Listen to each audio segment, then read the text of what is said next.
Heyo, and welcome to this video. Not my typical starter, but over the weekend, Saturday and Sunday in specifics, I was a bit off kilter in my brain because I had planned a different video that I wanted to post. But then through me creating that video, there was just a spark in my brain that started thinking, and I wanted to go down that path. In specifics, I wanted to do a deep dive into ontological reasoning and try to reason it.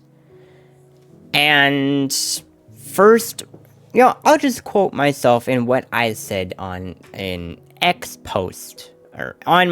post.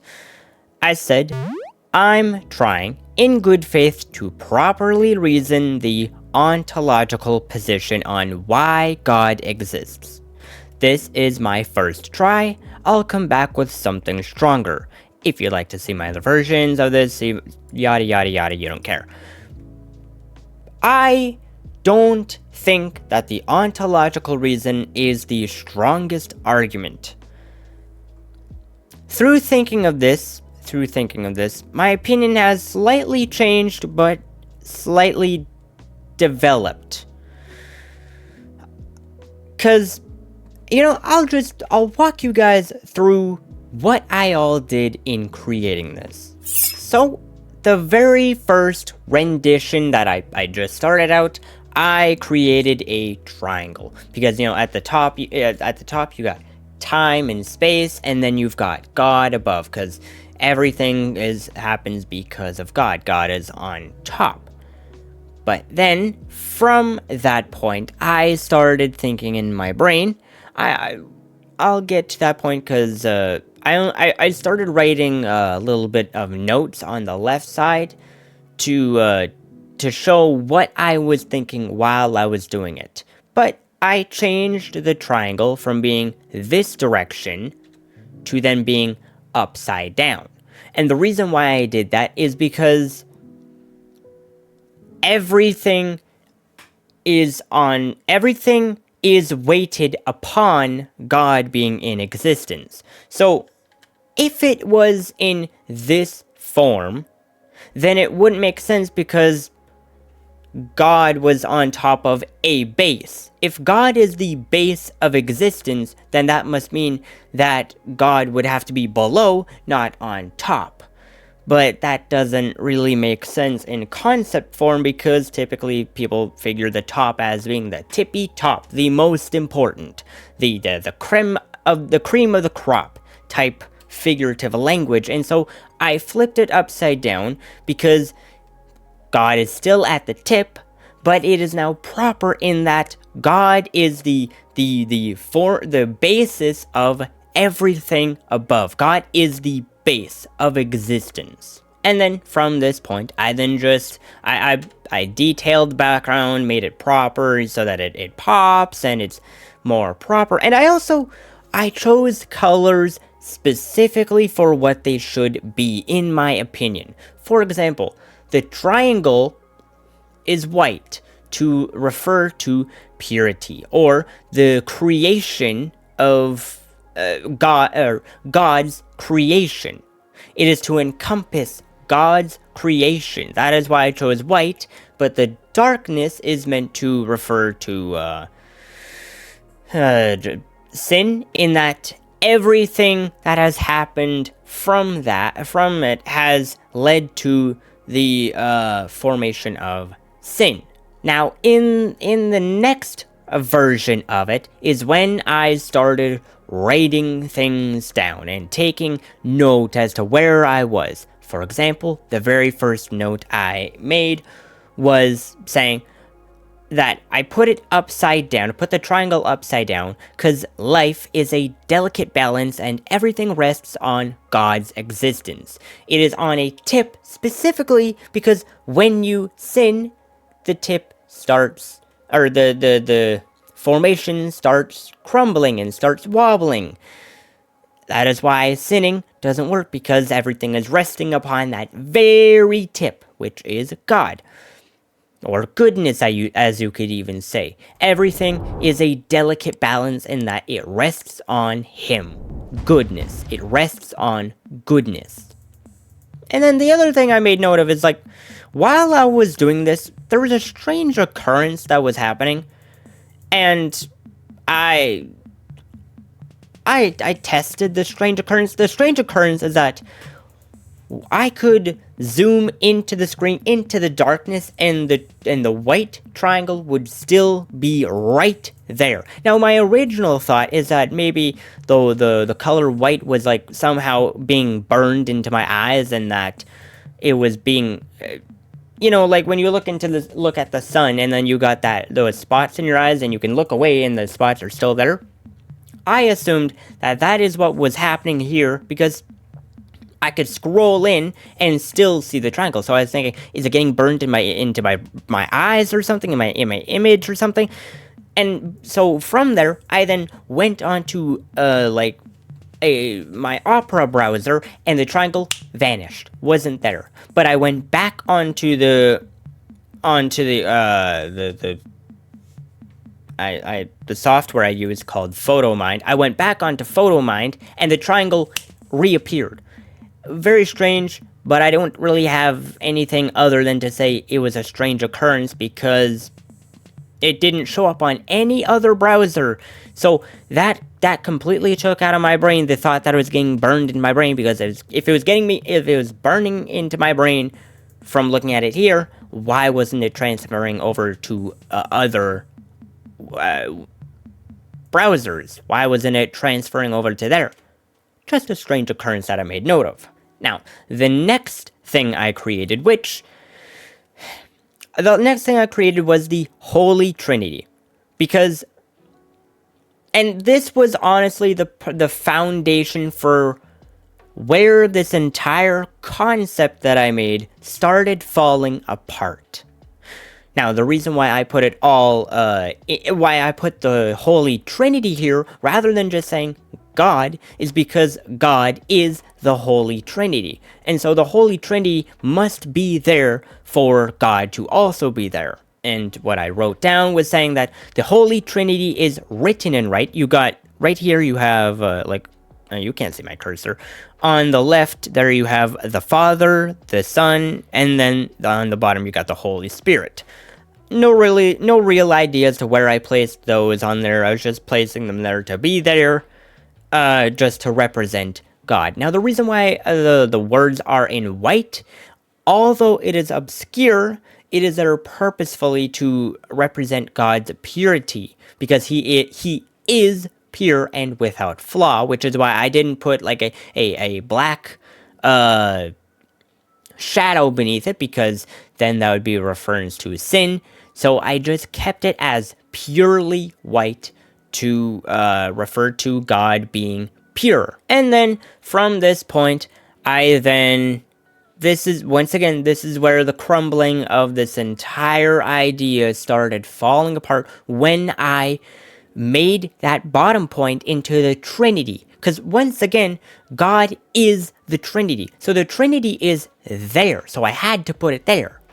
But that is where this concept started falling apart, started crumbling and not working. And it started out with me putting a question. You hear a lot of the times of the two totems of being space and time. The two cornerstones of what God created. Because you got space and time, and then you got God. And that is how the triangle, or the pyramid of events, typically is pointed out as being. Because then you got on the left you would have space or time, and on the right you got space and time, and then you got God. That doesn't really work, because then you have a third category that I don't hear anybody really talking about, which is a totem of existence. And what I mean, like I said, but what if existence is also a category along with space and time. And my reason for the question is, did God create existence, or did existence exist for God to exist? And going off of the concept with God being the very balance of everything, balance of nature, balance of life, balance of good, evil, and all of that, the very balance, the tipping point, clearly God created existence. Because if existence existed for God to exist, then existence would be here and God would be somewhere in between space and time. That doesn't work. So God is the very point of everything. God created existence. And so it doesn't work for space and time to be for space and time to be the next thing, because it would have to be space, time, and existence being in the same bracket. That doesn't work in this, because it would then go from 3 things to then 1 thing. It would go from space, time, existence to then God. That doesn't really work in terms of creating an even structure, an even triangle. Now, the reason why I point out triangle is because within shapes, the strongest shape is a triangle. It has 3 points and 3 sides. And you will notice the power of 3 constantly noted in everything that is strong. Which is where I also bring up the point of existence being a main totem of life. Because you got space, time, and existence. It's a triangle. You got 3.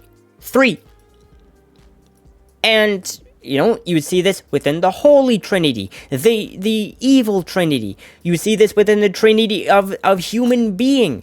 You with God, you got the Father, the Son, the Holy Spirit. Within human, you got the spirit, body, soul. Within evil, you got the devil, the false prophet, and the beast. You see the common occurrence of 3, 3, 3. And so, clearly, if we are to have a strong ability to live, it must be based upon the strongest thing it could be, which is a triangle. A thing with 3 shapes, or in other words, 3 totems. Space, time, and existence. Space cannot exist without existence, and time can't exist without existence. But existence without space, then we don't exist. And existence without time, we also don't exist. So they are the 3 pillars of being. The 3 pillars of being. And God created all 3. Now, in the next thing is where everything, because after this point, as I stated, after this point is when everything started crumbling. Everything started breaking down and not working. Because then I started thinking, capitulating, and writing more notes. And I made a little note saying here, also, the Holy Trinity is 1 unit to represent God himself. I already told you guys that, but just putting it there because that is just about when because I wrote the question and I was like, oh, some people probably won't know why I put the Holy Trinity here, but it's because it represents God. The next point I said was, I'm thinking this concept is wrong. This concept exists only in idea, as it conceptualizes that God exists because the concept exists. God is represented as being in the concept rather than being his own thing, i.e., I am. And so the problem with this concept that I created is that it is to exist. The concept God exists as the concept exists. If the concept didn't exist, then God wouldn't exist. Because God is put into the concept of this first formation of the ontological reasoning that I have created. And so it doesn't work because this concept completely doesn't work, as it implies that God started the downfall of humanity through creating everything that eventually leads to bad, i.e., God sinned and is therefore flawed, not perfect. Clearly, this structure doesn't work. It doesn't work. And this is perhaps part of the problem as to why I think that this is a weak argument for why God exists, because I don't think a lot of people take the ontological reasoning to its fullest degree as to what it all means. For example, I'm going back to Michael Knowles, because once again, this is where I've heard this argument from. Or he is from where I've heard this argument from. He talks about the ontological reasoning as it is God started rolling the ball on space and time, and which then kept on rolling the ball. The problem with that is that is to then capitulate, I think that's the right word, I'm gonna look it up, that God started the ball rolling on the eventual downfall of society. So that is to say that God did not create good, but rather started evil. Clearly, this argument does not work to argument for God. Now comes the other part that I didn't talk about just yet. I have a better idea than this. This is a weak argument for God and a bad argument for God. But I will reinforce the argument with a stronger conceptualization. Last version of this was me just putting a little title of trying ontological reason for God's existence, and also me putting this part like Exodus 3:14 where he says, I am. I think I changed one more thing. No, I didn't just those two things. But I have a stronger argument, but I don't think it falls into ontological reasoning anymore. But maybe I'm wrong. Maybe it does fit into the terms of ontological reasoning, just in a different format. Because my thought is, what if all three the Holy Trinity, all three of those split off into their own sectors? How does that work? Well, clearly, as I stated, the concept is wrong because the concept exists only in idea, as it conceptualizes that God exists because the concept exists. Clearly, it is wrong.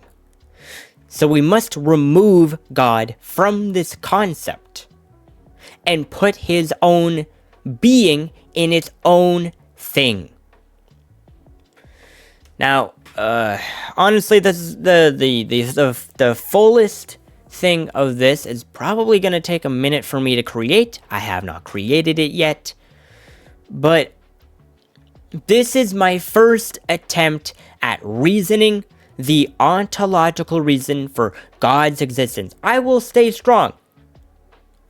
In that I will create a different argument not a different argument, but a different concept for this that is a much stronger argument. But heed my mind that I still think that fear is the strongest argument for, once again, why God exists. I'm not saying which God exists when I say fear is the strongest argument. I'm saying why God exists. I still think that that is the strongest argument because it hits the logical mind and it also hits the emotional well-being of other people. It deals with the idea of strength, it deals with the idea of emotion, and it deals with the idea of intelligence. It is intelligent to fear eternal damnation. That is intelligent thought. It is strong to think of, I need to worry about my eternal afterlife. And it is emotional in the fact of, I don't want to burn. It hits all three arguments, triangle, strongest shape, it hits all three. Now, in me saying that, the ontological reasoning, my stronger conceptualization that I have plucked from my brain, it works, I think. Maybe not necessarily, I'll have to create it for me to actually think about it and dive deeper into it while I'm creating it. But the reason why I still think that it is a weaker argument, I think the ontological reasoning is a stronger argument for which God exists, but not necessarily for why God exists. Now, the reason why I say not why God exists, even though it is a very strong argument, is because math has it right. I'm gonna have to censor the first word, but that YouTuber is right in that most people in today's world are not getting past a level development of 3. Most people are stuck underneath there and they're not evolving. And a problem with that is that a lot of people are not able to conceptualize something that is this deep, this wisdomic. They're not able to conceptualize something that is this in depth, this in thought. A lot of people are, simply put, stupid. Simply put. And so, an argument like this, it's a very strong argument. You will be able to win over very smart people with this argument. The stronger argument, that is. Not this one specifically, but the stronger argument that I'm going to create. You will be able to win over smart people with that argument. But that's not a lot of people nowadays. That is not a lot of people nowadays. A lot of people are stuck below that threshold of level 3 development. I tell you, go check out HOE Math, his videos on the levels of development, and you'll know what I'm talking about. Most people are not evolving past that. And so something that is this in-depth, this conceptualization of how deep it goes is not something for most people nowadays to be able to conceptualize, to think about, to understand, to know. Even though I don't think you are meant to know, because that's a problem.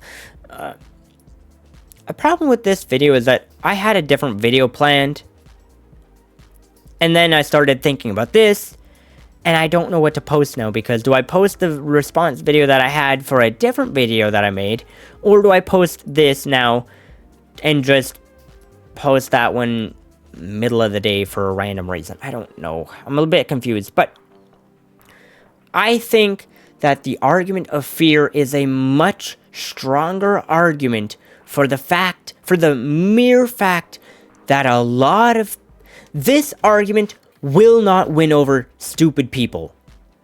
It will not, because they cannot conceptualize it. They are stupid. That is the... Oh man, another video talking about coincidence. That is the problem with this argument, is that you will not win over stupid people because they can't think this deep. They cannot. Because if they did, they wouldn't be stupid. And so, I once again, although I'm able to think in my mind clearly and create an argument that actually works, I think, once again, I haven't actually created it, so I don't necessarily know, or, sorry, not know, but logically reason. I will say, I still think the much stronger argument is the argument of fear for why God exists. Not which God exists, but why God exists. Because fear is something that anybody can understand. And you might say, oh, well, if that worked, then why don't people believe in God? That is what I also bring the attention to as to what the greatest insult is in the Bible by God's standard. The strongest or the harshest insult is to be called a fool. To be a fool, you must believe in a lie to be a fool, you must believe in what is not true or to believe in what isn't. That is why I think fear is the strongest argument for why God exists. Because if you're not able to reason for why you should fear burning for all of eternity, then you're a fool. By terms, by definition, it is foolish, which is why I think it is the far superior and simplistic argument for why God exists. Once again, I'm making the argument for why God exists, not which God exists. I do believe in the Christian God, but this argument is specifically set for why God exists. Anywho, I think that is just about all I had to say on this, because once again, I will be back with what I believe to be a far superior argument for the ontological reasoning. I will be back with that, but it will take time because it is something that I'm going to have to expand my brain more about and think of. Because, as I stated, you have to be very wise, you have to be very deep thinking to understand this. You have to be, because it's not something that is easily thought of, to put it simply. But I will be back with the different conceptualization of this. I will be back with it, but that won't be now. Gotta create it. But I hope to see you when that video comes out, to see where this progress is. Tell me what you guys are thinking down below. Because, just tell me what you're thinking down below. I'm curious. What are you guys thinking down below with this? But, anywho, I hope to see you in the next upload of this, or just in the next video, which will be something political. I hope to see you then, but until then, I hope that you have a good one.